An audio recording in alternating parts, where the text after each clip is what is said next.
গ্রামের বাড়িতে বিয়ের দিনের সকালটাই যেন অন্যরকম। সবাই সকালবেলা ঘুম থেকে উঠে খিচুড়ি খাওয়ার জন্য বসে থাকে, আর আশেপাশের আত্মীয় স্বজন সবাই কিন্তু এই খিচুড়ি খেয়েই সকালটা শুরু করে। আর বাবুর্চিরা কিন্তু সারা রাতই কাজ করতে থাকে, আর বাবা মা ভাই বোন এরা তো অক্লান্ত পরিশ্রম করতেই থাকে, সারা রাত থেকে শুরু করে 3-4 দিন যাবত তাদের উপরে অনেক বড় একটা ধকল যায়। আমার বিয়েতেও কিন্তু অনেক বেশি ধকল গিয়েছিল আমার সাথে, আমার বাবা মা আমার বোনদের সাথে। ওগুলো এখন ভয়েস দেওয়ার সময় মনে পড়লো। হ্যালো, আসসালামু আলাইকুম এভরিওয়ান, সবাই কেমন আছো? আশা করছি ভালো আছো। কি সকালটা কিন্তু শুরু হবে খিচুড়ি দিয়ে, কারণ আজকে এ বাসায় কিন্তু অনুষ্ঠান। গ্রামের বিয়েতে হচ্ছে 3-4 দিন যাবত কিন্তু একটানা একটা অনুষ্ঠান থাকে। গ্রামের বিয়েগুলো কিন্তু এরকমই হয়, আর শহরের বিয়ে কিন্তু এখন পুরাই কমিউনিটি সেন্টারে। সুন্দর একটা কমিউনিটি সেন্টার থাকবে, ওখানে গিয়ে সবাই একটু ফটোশুট করবে, 2-1 ঘন্টার মধ্যে প্রোগ্রাম শেষ হয়ে যাবে। আর গ্রামের বিয়েতে কিন্তু 3-4 দিন যাবত আনন্দ হতেই থাকে। তো এখানে দেখো সবাই বসে বসে কিন্তু খিচুড়ি খাচ্ছিলাম, আর আমরা কিন্তু এখন খিচুড়ি নিতে এসেছি। আমরা ঘুম থেকে উঠতেই একটু লেট করে ফেলছি। এদিক থেকে শুনছিলাম যে খিচুড়ি কিন্তু শেষ হয়ে যাবে, তাড়াতাড়ি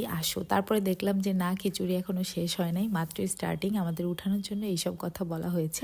কারণ হচ্ছে এই খিচুড়িটা কিন্তু অনেক বেশি মজা হয়, কারণ এই খিচুড়িটা অনেক বেশি রান্না করে, তো এই জন্য অনেক বেশি মজা হয়। আর এখানে কিন্তু গরুর মাংসগুলোকে ভালো মতো ধুয়ে নিচ্ছিল, কারণ এখনই কিন্তু রান্না বসিয়ে দিবে। বিয়েতে কিন্তু সবাই নামাজটা পড়েই চলে আসে খাওয়ার